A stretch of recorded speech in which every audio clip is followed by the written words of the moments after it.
The poaching crisis continues as demand for rhino horn increases further. This increased demand has resulted in rhinos being poached at a horrifying rate. Since 2007, the amount of rhinos being poached has increased and continues to do so to this day. In 2007, 13 rhinos were poached. In 2013, 1,004 rhinos were poached. I know these might just be meaningless numbers to you, but just take a second to really consider these shocking statistics. Because of us, the rhino population is at risk. A white rhino's gestation period is 16 months, and the calf will then be inseparable from the mother, and they will stay together for around 3 years. It takes a long time for rhinos to reproduce, and they simply cannot compete with the current rate of poaching. I have mentioned that the calves stay with their mothers for up to 3 years, and this means the calves are often in the firing line too.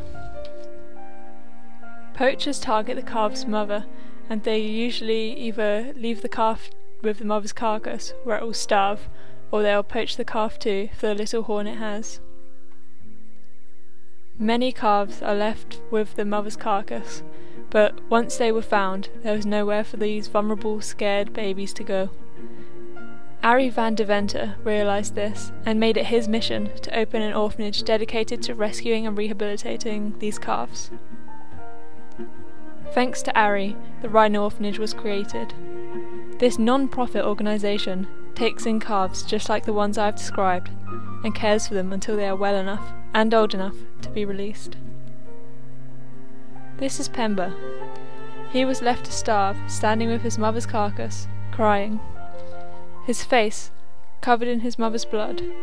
This dried his skin, causing it to become sore and crack. The Rhino Orphanage took him in and treated his sores, and did everything they could to keep him happy and comfortable. Here is another example. This beautiful little female is Ntombi. She was also orphaned due to poaching.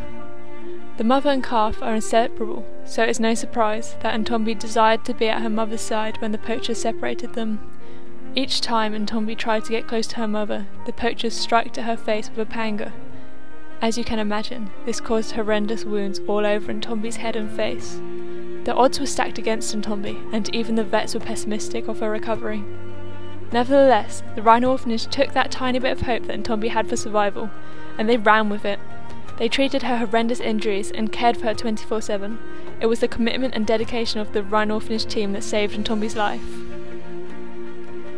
These are just two of many examples of the fantastic work being done at Tro. The small dedicated team work long, hard, tiring shifts completing tasks such as administering medicines and treatment to the rhinos who need it, cleaning out the living quarters and raking the outside bomas, whatever the weather, and of course, feeding all the hungry mouths. The majority of the rhinos require milk as part of their diet. Remember, they're still only babies. This milk is prepared using special milk powders and water. The amount of each depends on the individual needs of the rhino. Once the milk is made, it is split between bottles and teats are put on each, replicating the mother's teat and encouraging the sucking reflex. The milk is then ready for feeding. The feeding is over within minutes, and then it's back to the kitchen to wash up. Just imagine how tedious and tiring it can be to get up at 3 AM to make the milk, feed the babies, and then stand at the sink to wash up for a further 30 minutes.